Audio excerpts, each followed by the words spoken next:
Hello எல்லோரும் எப்படி இருக்கீங்க? நான் ரொம்ப நல்லா இருக்கேன். ஸோ இன்றைக்கி வந்து என்னோடய ஃபுல் டே ரொட்டீன் வந்து நான் ஷேர் பண்ணியிருக்கேன். இன்றைக்கி எனக்கு வந்து கேக் ஆர்டர்ஸுமே நான் வந்து ஷேர் பண்ணியிருக்கேன். கண்டிப்பாக வந்து யூஸ்ஃபுல்லாக இருக்கும். வீடியோ வந்து ஸ்கிப் பண்ணாமல் ஃபுல்லாக பாருங்கள். நம்ம சேனல் வீடியோஸ் எல்லாமே பிடிச்சிருந்தா சப்ஸ்கிரைப் பண்ணி சப்போர்ட் பண்ணுங்கள். ஓகேவா? இன்றைக்கி வந்து சனிக்கிழமை. ஸோ ஆக்சுவலாக சனிக்கிழமை ஸ்கூல் லீவு அப்படிங்கிறதுனால எனக்கு ரொட்டீன் லைஃப் வந்து மார்னிங் 9 இருந்து தான் ஸ்டார்ட் ஆச்சு. ஓகே, ஸ்கூல் லீவு அப்படிங்கிறதுனால நல்லா தூங்கிட்டு காலைல ஒரு 9 மணிக்கெலாம் எழுந்திரிச்சிட்டு மெதுவாக வந்து காஃபிலாம் போட்டு குடிச்சிட்டு அப்புறமா வந்து ஒரு 9:30 9:45 கிட்ட இருக்கும். ஸோ அப்போ தான் வந்து நான் பிரேக்ஃபாஸ்ட்டே ஸ்டார்ட் பண்ணேன். பிரேக்ஃபாஸ்ட்டுக்கு வந்துட்டு நான் புட்டு தான் வந்து ரெடி பண்ணியிருந்தேன். புட்டு வந்து நான் இட்லி சட்டி இருக்கு இல்லையா, அதுலேயுமே வேக வச்சு பண்ணுவேன். இந்த மாதிரி குழல் புட்டுமே வந்து நல்லாயிருக்கும். என்னோடய ஃபேவரெட் அப்படின்னா இந்த குழல் புட்டு தான் எனக்கு ரொம்ப பிடிக்கும். ஸோ இதுக்கப்புறமா வந்து நல்லா குளித்து ஃப்ரெஷ் ஆகி ரெஸ்ட் எடுத்து முடிச்சுட்டு ஒரு 11 மணி இருக்கும். அந்த டைமில் வந்து இன்றைக்கி சமையல் லஞ்சுக்கு வந்து நான் ரசம் வச்சு காலிஃப்ளவர் வந்து பொரித்து எடுத்துடலாம். ஏன்னா இதுக்கப்புறமா வந்து ஒரு கேக் வந்து செய்யணும். ஸோ அதனால் சிம்பிளாக வந்து லஞ்சு முடிச்சிடலாம் அப்படின்னு சொல்லி ரசம் தான் ரெடி பண்ணிட்டேன். ஸோ அதுக்கு வந்து ஃபஸ்ட்டு கொஞ்சமாக ஒரு புளி எடுத்து ஊற வச்சாச்சு. ஸோ நான் எந்த மாதிரி நான் ரசம் பண்ணுவேன் அப்படின்னா ரொம்பவே சிம்பிள் தான். கொஞ்சமாக சீரகம், மிளகு, ஒரு துண்டு வந்து வெள்ளைப்பூடு, கொஞ்சமாக சின்ன சின்ன தக்காளி பழம் தான் எடுத்திருக்கேன், கொஞ்சமாக கருவேப்பிலை, இது எல்லாத்தையுமே வந்து நல்லா நைஸாக பேஸ்ட் மாதிரி அரைச்சி எடுத்து வச்சுக்கலாம். இதுக்கப்புறமா வந்து காலிஃப்ளவர்ஸ் எல்லாத்தையுமே நான் வந்து ஆல்ரெடி நான் வந்து நம்ம பெருசாக இருக்கும் இல்லையா ஒரு பூ, அந்த பூவை கட் பண்ணி தான் வந்து நான் ஸ்டோர் பண்ணியிருந்தேன். இப்போ அதிலருந்துமே வந்து இன்னும் கொஞ்சம் நம்ம தேவையான சைஸ்க்கு குட்டி குட்டியாக கட் பண்ணிவிட்டு எடுத்து வச்சுக்கலாம். சைட் பை சைட் வந்து நம்ம க்ளீனிங் ஒர்க்குமே வந்து முடிச்சிட்டோம் அப்படின்னா எனக்கும் ரொம்பவே ஈஸியாக இருக்கும். ஏன் அப்படின்னா நான் அடுத்த கேக் பண்ணும்போது அதுலேயும் கொஞ்சம் பாத்திரம் சேரும், அதுலேயுமே கொஞ்சம் வந்து எனக்கு நமக்கு எக்ஸ்ட்ரா கொஞ்சம் ஒர்க்கு தான். ஸோ அதனால் வந்து லஞ்சு செய்யும்போது நான் இதிலே வந்து இந்த பாத்திரத்தை எல்லாமே நான் ஃபஸ்ட்டே கழுவி இந்த ஒர்க்கை நான் கையோடு முடிச்சிட்டேன் அப்படின்னா எனக்கு அதில் சேர்கிற பாத்திரமும் இருக்கும். ஸோ அதுலேயுமே எனக்கு கொஞ்சம் ஒர்க் அதிகமாக இருக்கும். அப்படிங்கிறதுனால இந்த ரெண்டையுமே சேர்த்து பண்ணால் ரொம்ப கஷ்டம். அப்படிங்கிறதுனால நான் சைட் பை சைட் வந்துட்டு அந்த க்ளீனிங் ஒர்க்ஸையுமே வந்து நான் முடிச்சு வச்சுருவேன்.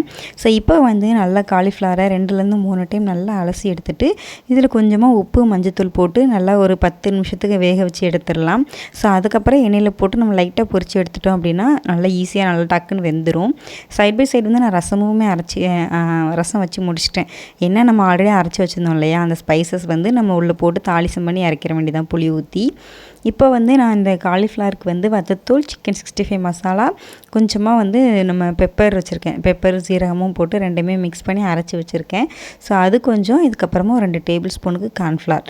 ஸோ இது எல்லாமே போட்டு தேவையான அளவுக்கு உப்பு நம்ம ஆல்ரெடி தண்ணி கொதிக்க வைக்கும்போது போட்டிருக்கோம். ஸோ செக் பண்ணிவிட்டு எக்ஸ்ட்ரா தேவைப்பட்டால் கொஞ்சமாக ஆட் பண்ணிக்கோங்க. ஆனால் எனக்கு தேவைப்படலை, ஸோ நான் ஆட் பண்ணலை. இது ஃபுல்லாத்தையுமே மிக்ஸ் பண்ணி ஒரு 10 நிமிஷத்துக்கு ஊற வச்சு நம்ம பொரித்து எடுத்துட்டோம் அப்படின்னா சூப்பரான காலிஃப்ளவர் வந்து ரெடி ஆயிடுச்சு.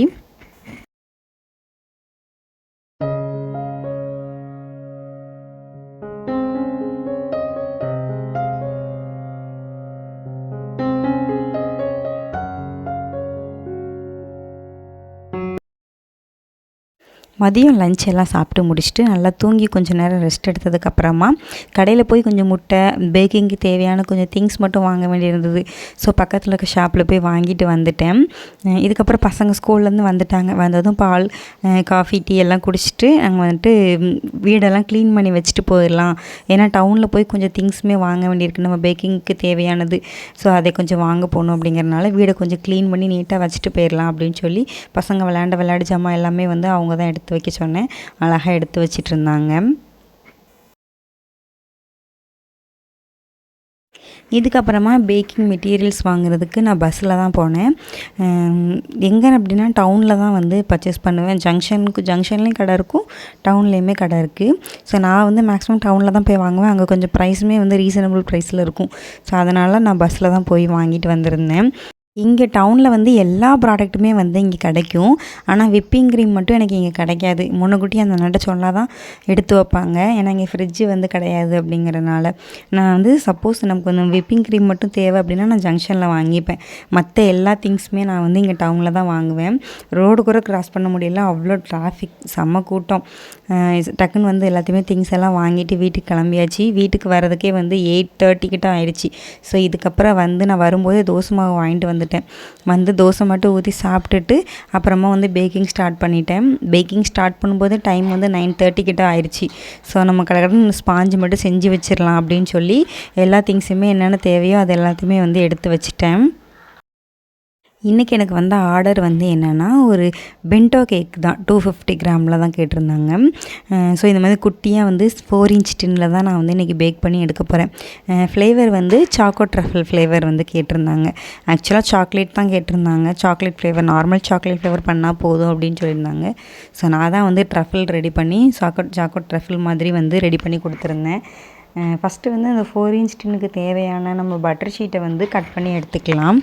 ஃபஸ்ட்டே வந்து நம்ம பட்டர் ஷீட் கட் பண்ணி அதை ஆயில் க்ரீஸ் பண்ணி நம்ம தனியாக எடுத்து வச்சிட்டோம் அப்படின்னா பேட்டர் ரெடி பண்ணோடனே வந்து அதில் ஊற்றி டக்குன்னு நம்ம ஒட்டிச்சில் தூக்கி வச்சிடலாம்.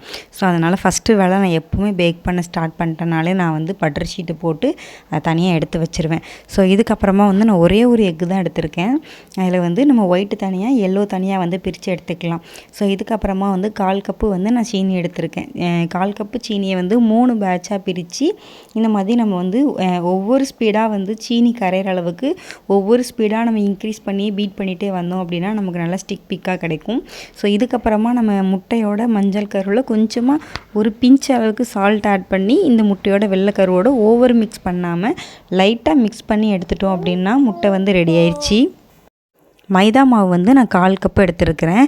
ஸோ கரெக்டாக வந்து நம்ம ஒரு கத்தி வச்சுட்டு அந்த டாப்பில் வந்து ஒன்று போல் கட் பண்ணி விட்டோம் அப்படின்னா கரெக்டான அளவாக இருக்கும். இதுக்கப்புறமா வந்து நான் பேக்கிங் சோடா வந்து 1/4 டீஸ்பூனுக்கும் கம்மியாக எடுத்திருக்கேன். பேக்கிங் பவுடர் வந்து 1/4 டீஸ்பூன் வந்து எடுத்திருக்கேன். இப்போ இது கூட வந்து நம்ம சாக்லேட் கேக் அப்படிங்கிறதுனால கொக்கோ பவுட்ரு வந்து ஆட் பண்ணிக்கலாம். ஓகேவா? நான் ஃப்ளேவருக்கு வந்து ஒரு டேபிள் ஸ்பூன் அளவுக்கு நான் வந்து கொக்கோ பவுட்ரு வந்து ஆட் பண்ணியிருந்தேன். ஸோ இப்போ வந்து இந்த பேக்கிங் சோடா, பேக்கிங் பவுட்ரு, இந்த கொக்கோ பவுட்ரு வந்து எல்லாமே வந்து எல்லா பேட்டர் எல்லா இடமும் வந்து மிக்ஸ் ஆகணும் அப்படிங்கிறதுக்காண்டி 2லேருந்து 3 டைம் வந்து நல்லா சலிச்சு எடுத்துக்கலாம். பிகினர்ஸாக இருந்திங்கன்னா 2லேருந்து 3 டைம் எடுத்துக்கலாம். இல்லை நமக்கு வந்து நல்லா மிக்ஸ் பண்ணிடுவோம் அப்படின்னா ஒரு 1 or 2 டைம்ஸ் மட்டும் மிக்ஸ் பண்ணால் போதும். ஸோ சைட் பை சைடு வந்து நம்மளோட க்ளீனிங் ஒர்க்ஸ் வந்து பார்த்துட்டு இருக்கலாம். இப்போ வந்து நம்ம முட்டை பீட் பண்ணி இந்த ட்ரை இன்க்ரீடியன்ட்ஸ் எல்லாமே எடுத்து வச்சதுக்கப்புறமா ஓடிஜி வந்து 180 டிகிரிக்கு ஒரு 10 நிமிஷம் வந்து நம்ம ப்ரீஹீட் பண்ண வச்சிடலாம். ஸோ இதுக்கப்புறமா இந்த மாவோட வந்து நம்ம வந்து கட் அண்ட் ஃபோல்டு மெத்தடில் வந்து நம்ம மிக்ஸ் பண்ணணும். ஸோ நான் ஸ்டாண்டில் ஃபோனில் கையில் வச்சுருக்கேன் அப்படிங்கிறனால அந்த மாதிரி மிக்ஸ் ஆகுது. ஸோ அதுக்கப்புறம் இது கூட 1 டேபிள் ஸ்பூன் வந்து நம்ம ஆயில், 1 டேபிள் ஸ்பூன் வந்து மில்க், இது ரெண்டுமே ஆட் பண்ணி மிக்ஸ் பண்ணிடலாம். அந்த வீடியோ எடுக்கலை. ஸோ இதை வந்து நம்ம டின்னில் போர் பண்ணிவிட்டு நம்ம அதே நம்ம 180 டிகிரியில் 10 மினிட்ஸ் வந்து ப்ரீ ஹீட் பண்ணோம் இல்லையா, அந்த ஓடிஜியில் வந்து 30 நிமிஷத்துக்கு நான் வந்து செட் பண்ணேன். ஆனால் வந்துட்டு 20-25 நிமிஷமே வந்து போதும். அதுக்கப்புறம் நான் மாற்றிக்கிட்டேன். 20 நிமிஷம் வந்து நான் செட் பண்ணியிருந்தேன். இதுக்கப்புறமா வந்து நம்ம எதெல்லாம் கழுவி வைக்கணுமோ அதெல்லாம் எடுத்து கழுவி வச்சுட்டு அந்தந்த பொருளை வந்து அந்தந்த இடத்துல எடுத்து வச்சிட்டோம் அப்படின்னா மார்னிங் வந்து நம்ம க்ரீம் எல்லாமே வந்து ரெடி பண்ணுறதுக்கு ஈஸியாக இருக்கும். இதுக்கப்புறமா வந்து நான் கனாச் மட்டும் ரெடி பண்ணி வச்சிடலாம் அப்படின்னு சொல்லி கனாச் மட்டும் ரெடி பண்ணேன். கனாச் அண்ட் ட்ரஃபிள் ரெண்டுமே சேம் தான். லிக்விடாக நம்ம வந்து ரெடி பண்ண உடனே வந்து லிக்விட் கன்சிஸ்டன்சியில் இருக்கும் இல்லையா, ஸோ அதான் வந்து ட்ரஃபிள். அது கொஞ்சம் நேரம் நம்ம ரூம் டெம்பரேச்சரில் செட் பண்ண வச்சுட்டு அப்புறமா எடுத்தோம் அப்படின்னா அது வந்து கனாச். ஸோ நான் ஃபஸ்ட்டு வந்து இப்போ ட்ரஃபிள் மட்டும் ரெடி பண்ணி வச்சிடலாம். சாக்லேட்ஸ், அந்த விப்பிங் க்ரீம் எல்லாமே எடுத்து வச்சுட்டு மார்னிங் வந்து நம்ம திரும்ப வந்து நம்ம ஹீட் மட்டும் நம்ம டபுள் பாயில் மெத்தடில் வந்து திருப்பி ஹீட் பண்ணிக்கலாம் அப்படிங்கிறதுக்காண்டி அந்த சாக்லேட்டு, விப்பிங் க்ரீம் மட்டும் நான் எடுத்து வச்சிடுறேன். வீடியோ வந்து எடிட் பண்ணும்போது தான் எனக்கே தெரியுது. இது போன வாரம் சாட்டர்டே வந்து எடுத்த வீடியோ. ஸோ 1 வீக் கிட்ட ஆயிடுச்சு இல்லையா, ஸோ அதனால் இப்போ தான் வந்து எனக்கே தெரியுது. நான் நைட்டே வந்து விப்பிங் க்ரீம்லாம் ரெடி பண்ணி வச்சுருக்கேன். ரெடி பண்ணி ஏன்னா மார்னிங் வந்து நான் டெலிவரி கொடுத்துருந்தேன். எனக்கே மறந்துடுச்சு. ஏன்னா 1 வீக் கேப். நான் அதுக்கப்புறம் 1 வீக்கில் வீடியோஸ் எதுவுமே நான் போடவும் இல்லை. ஏன்னா அதுக்கப்புறம் ரெகுலராக வந்து ஆர்டர்ஸ் இருந்துகிட்டே இருந்தது. அப்படிங்கிறனால கொஞ்சம் பிஸியாகவே இருந்தது. இனிமேல் தான் வந்து எடிட் பண்ணி ஒவ்வொரு வீடியோவாக வந்து போஸ்ட் பண்ணுறேன். இப்போது விப்பிங் க்ரீம் வந்து ரெடி பண்ண ஸ்டார்ட் பண்ணிட்டேன். விப்பிங் க்ரீமுக்கு வந்து நான் 1 கப்பு வந்து விப்பிங் க்ரீம் எடுத்திருக்கேன். இதில் வந்து லைட்டாக பீட் பண்ணதுக்கப்புறமா 2 டேபிள் ஸ்பூன் வந்து ஐசிங் சுகர் ஆட் பண்ணிக்கலாம். ஸோ ஐசிங் சுகர் ஆட் பண்ணிவிட்டு நம்ம வந்து எப்படி பீட் பண்ணேன் அப்படின்னா 5 நிமிஷம், நம்ம மேக்ஸிமம் வந்து ஒரு 4 நிமிஷமே வந்து போதும். டைமர் வந்து ஆன் பண்ணி வச்சுட்டு 1 நிமிஷத்துக்கு வந்து ஃபஸ்ட்டு ஸ்பீடு, ஸோ 2வது நிமிஷத்துக்கு வந்து செகண்ட் ஸ்பீடு, 3வது நிமிஷத்துக்கு 3வது, அப்படியே வந்து ஸ்பீடை வந்து இன்க்ரீஸ் பண்ணி லாஸ்ட்டில் வந்து கொஞ்சமாக வந்து கொக்கோ பவுடர் ஆட் பண்ணிவிட்டு பீட் பண்ணி பைப்பிங் பேக்கில் போட்டுட்டு நான் ஃப்ரிட்ஜில் வந்து செட் பண்ணி வச்சிட்டேன். அவ்வளோதான். இந்த நம்ம சாக்லேட் கனாஷுமே வந்து நான் ரெடி பண்ணால கட் பண்ணி விப்பிங் க்ரீம் எல்லாம் போட்டு நான் உள்ளே மட்டும் வச்சுட்டு நான் வந்து தூங்கிட்டேன். ஸோ இதுக்கப்புறம் வந்து நெக்ஸ்ட் டே மார்னிங்லேருந்து நான் வீடியோ எடுக்க ஸ்டார்ட் பண்ணியிருக்கேன். ஸோ மார்னிங் வந்து டைம் கரெக்டாக ஒரு 6:30 அந்த டைமில் இருக்கும். ஸோ அப்போ தான் வந்து நான் வந்து விலாக் எடுக்க ஸ்டார்ட் பண்ணேன். ஸோ நம்ம காலையில் எப்படி வச்சுட்டு போனோம் இல்லையா, அதெல்லாம் அப்படியே இருந்தது. கேக்கை மட்டும் நம்ம உள்ள ஓடிஜியில் வச்சுட்டு போயிருந்தேன். ஏன்னா வெளியில் வச்சோம் அப்படின்னா ட்ரையாகவும் ஆயிரும், ப்ளஸ் வந்து அது நமக்கு வந்து எறும்பு அந்த மாதிரி எதுவும் தொந்தரவு இருக்கும் அப்படிங்கிறனால நான் ஓடிஜிக்குள்ளே வந்து சேஃபாக வச்சுட்டு போயிருந்தேன். ஸோ வந்து நம்ம மார்னிங் எந்திரிச்சதுமே வந்துட்டு ஃப்ரெஷ்அப் ஆகிட்டு, ஸோ ஃபஸ்ட்டு எந்திரிச்சதுமே வந்து காஃபி கூட போடலை, கேக்கில் தான் வந்து கையை வச்சுருக்கேன். கேக்கை வந்து ஃபஸ்ட்டு ஒரு 3 ஸ்லைஸாக கட் பண்ணிக்கலாம். ஸோ நம்ம பெரிய கேக் பண்ணுறது கூட ரொம்ப சிம்பிள், ஈஸியாக டக்குன்னு பண்ணிடலாம். ஆனால் இந்த மாதிரி குட்டி குட்டி கேக் வந்து நம்ம ஐசிங் பண்ணுறதும் கஷ்டம், நமக்கு வந்து அந்த ஃபில்லிங்ஸ் கொடுத்து அந்த டிசைனும் எல்லாமே ரொம்ப கொஞ்சம் கஷ்டமாக தான் இருந்துச்சு. நான் இதான் வந்து ஃபஸ்ட் டைம் வந்து நான் பென்டோ கேக் வந்து பண்ணியிருக்கேன். ஸோ இதுக்கு வந்து சுகர் சிரப் வந்து ரெடி பண்ணுறதுக்கு நான் 2 டேபிள் ஸ்பூன் வந்து நான் சுகர் எடுத்திருக்கேன். இது வந்து 2 டேபிள் ஸ்பூன் சுகர் எடுக்கும் அப்படின்னா 4 டேபிள் ஸ்பூனுக்கு வந்து நம்ம வாட்டரை மிக்ஸ் பண்ணி நல்லா வந்து சீனி கரையிற அளவுக்கு நல்லா மிக்ஸ் பண்ணி எடுத்துக்கிறேன். ஸோ இதுக்கப்புறமா வந்து நம்ம சாக்லேட் கனாஷை வந்து நான் ஓடிஜியில் வந்து ஒரு 4லேருந்து 5 நிமிஷம் வரைக்கும் நல்லா வந்து மெல்ட் பண்ணி எடுத்துக்கிட்டேன். ஸோ மெல்ட் பண்ண கனாஷ் வந்து நான் சுகர் சிரப்லேயும் வந்து கொஞ்சமாக ஆட் பண்ணிக்கிட்டேன். ஏன்னா நம்ம கேக் ஸ்பாஞ்சில் வந்து சுகர் சிரப் ஆட் பண்ணும்போது அந்த இன்னும் கொஞ்சம் அந்த சாக்லேட் ஃப்ளேவரை வந்து இன்னும் நல்லாவே வந்து என்ஹான்ஸ் பண்ணி கொடுக்கும். ஸோ அதனால் வந்து நான் இன்னும் கொஞ்சம் ஆட் பண்ணிவிட்டு நம்ம ஃபஸ்ட்டு போர்டில் வந்து கொஞ்சமாக வந்து விப்பிங் க்ரீம் ஆட் பண்ணி ஃபஸ்ட் லேயர் ஆஃப் அந்த கேக் ஸ்பாஞ்ச் வச்சுட்டு அதில் சுகர் சிரப் வெட் பண்ணிவிட்டு மேலே வந்து விப்பிங் க்ரீம் வச்சு ஒரு லேயர் கொடுத்துட்டேன். ஸோ அதுக்கு மேலே வந்து நம்ம சாக்லேட் கனாஷ் இருக்கு லேயர், இது ட்ரஃபிள், ஸோ இதை வச்சு ஃபுல்லாக வந்து நம்ம ஃபில் பண்ணிவிட்டு இதே ப்ராசஸ் தான் வந்து நம்ம எல்லா லேயர்ஸுமே வந்து நான் கட் பண்ணி ஃபில்லிங்ஸ் கொடுத்து நான் எடுத்துக்கிறேன்.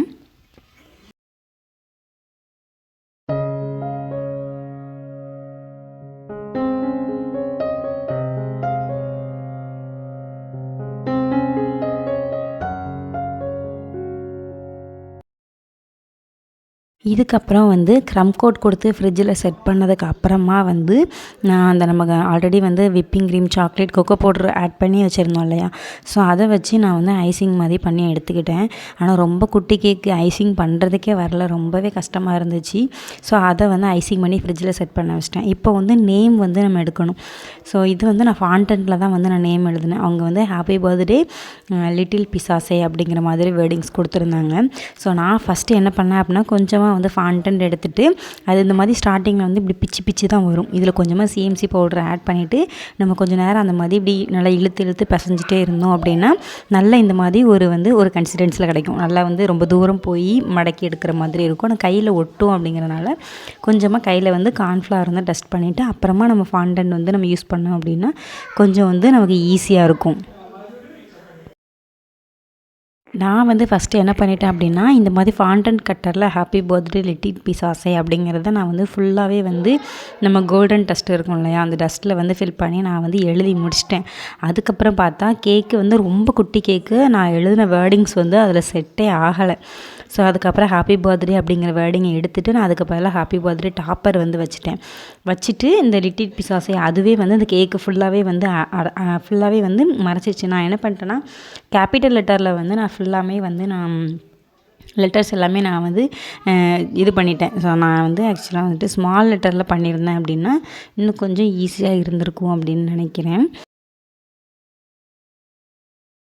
இந்த நேமிங் போர்டு வந்து நான் வாங்கும்போது 400 சம்திங்கில் வாங்கினேன், 430 ஆர் சம்திங் ஞாபகம் இல்லை, ஆனால் 400 கிட்ட தான் வாங்கினேன். ஆனால் இப்போ வந்து ப்ரைஸ் நல்லாவே குறைஞ்சிருக்கு. ஸோ இது வந்து நம்ம ரொம்ப ஈஸியாக இருக்கும். நம்ம கோல்டன் டஸ்ட்டில் வந்து டஸ்ட் பண்ணிவிட்டு நம்ம வந்து நம்ம ஃபாண்டன்ட்டை வந்து நல்லா ரோல் பண்ணிவிட்டு இந்த லெட்டர்ஸை வந்து அப்படியே நம்ம வந்து அச்சு மாதிரி வச்சு எடுத்துட்டோம் அப்படின்னா நமக்கு வந்து ரெடி ஆயிரும். ஸோ இதுக்கப்புறமா கேக்கில் வந்து சுற்றி வந்து கோல்டன் பால்ஸ் வச்சுட்டு ஒரு பட்டர்ஃப்ளை மட்டும் வச்சுட்டு இந்த லிட்டில் பீஸாஸே வச்சு பார்த்தா அதுக்கே இடம் இல்லை, அதுவே பெருசாக தான் இருந்தது. சரி ஓகே, நான் வந்து எப்படியோ அட்ஜஸ்ட் பண்ணி வச்சுட்டேன். ஸோ ஃபைனலாக வந்து கேக்கோட லுக் வந்து இப்படி தான் இருந்துச்சு. ஸோ எப்படி இருந்துச்சுன்னு சொல்லி சொல்லுங்கள். அதுக்கப்புறமா பிஸ்னஸ்க்கு வந்து இந்த மாதிரி ஸ்டிக்கர் வச்சு நம்மளோட லோகோவை வந்து இந்த மாதிரி ஸ்டிக்கராக வந்து நம்ம பிரிண்ட் பண்ணணும் அப்படின்னு சொல்லி நான் ரொம்ப நாளாக நினச்சிட்டே இருந்தேன். அது வந்து அமையவே இல்லை. அப்புறம் பக்கத்தில் லோக்கல் ஷாப்பில் வந்து கேட்டிருந்தேன். அவங்க கொஞ்சம் ப்ரைஸுமே ரீசனபுளாக சொல்லியிருந்தாங்க. இந்த 2 அட்டையுமே சேர்த்து எனக்கு ஒரு 150 சம்திங் தான் வந்துச்சு. எனக்கு ரொம்ப அஃபோர்டபுளாகவும் இருந்தது. அப்படிங்கிறனால நான் வந்து 2 சார்ட் இப்போதைக்கு நான் வாங்கியிருக்கேன். ஸோ இது காலியானதுக்கப்புறமா வந்து நம்ம திருப்பி நம்ம ஆர்டர் பண்ணிக்கலாம் அப்படின்னு சொல்லி 2 மட்டும் இப்போதைக்கு வாங்கியிருந்தேன். ஸோ கஸ்டமருக்கு வந்து டெலிவரி கொடுக்கறதுக்காண்டி நான் எல்லாமே வந்து பேக் பண்ண ஆரம்பிச்சிட்டேன். ஸோ ஃபஸ்ட்டு நான் இவங்களுக்கு தான் வந்து நான் லோகோ வந்து ஃபிக்ஸ் பண்ணி கொடுக்குறேன். ஸோ கஸ்டமர் வந்து கேக் சாப்பிட்டு பார்த்துட்டு ரொம்பவே டேஸ்ட்டு யம்மியாக இருந்தது, ரொம்ப சூப்பராக இருக்குது அப்படிங்கிற மாதிரி கமெண்ட் வந்து ஷேர் பண்ணியிருந்தாங்க. ஸோ ஃபைனலி வந்து கேக்கு டெலிவரி கொடுத்துட்டு வந்து எனக்கு இன்னும் வந்து ப்ரௌனிஸ் ஆர்டர்ஸ்லாம் இருக்குது. ஸோ அந்த வீடியோஸ் வந்து நான் இதுக்கு அடுத்த விலாகில் வந்து ஷேர் பண்ணுறேன். ஸோ நான் லஞ்ச் ரெடி பண்ணிவிட்டு அதுக்கப்புறமா வந்து அந்த ப்ரௌனிஸ் எல்லாமே செய்ய ஸ்டார்ட் பண்ணேன். ஸோ அந்த வீடியோவுமே இதில் இன்க்ளூட் பண்ணோம் அப்படின்னா ரொம்ப லாங்காக போகும். அப்படிங்கிறனால நான் இந்த வீடியோ வந்து இதோட முடிச்சுக்கிறேன். என் கையில் எழுதினது வந்து பாப்பா சர்ச்சில் உட்காந்து என் கையில் உட்காந்து எழுதிட்டே இருந்தா. ஸோ அதை க்ளீன் பண்ண கூட எனக்கு நேரம் இல்லை, கடக்கடான்னு ஓடி போய் டெலிவரி கொடுத்துட்டு வந்தாச்சு. ஸோ கண்டிப்பாக இந்த வீடியோ யூஸ்ஃபுல்லாக இருக்கும்னு நினைக்கிறேன். பிடிச்சிருந்தா சப்ஸ்கிரைப் பண்ணுங்கள். தேங்க்யூ.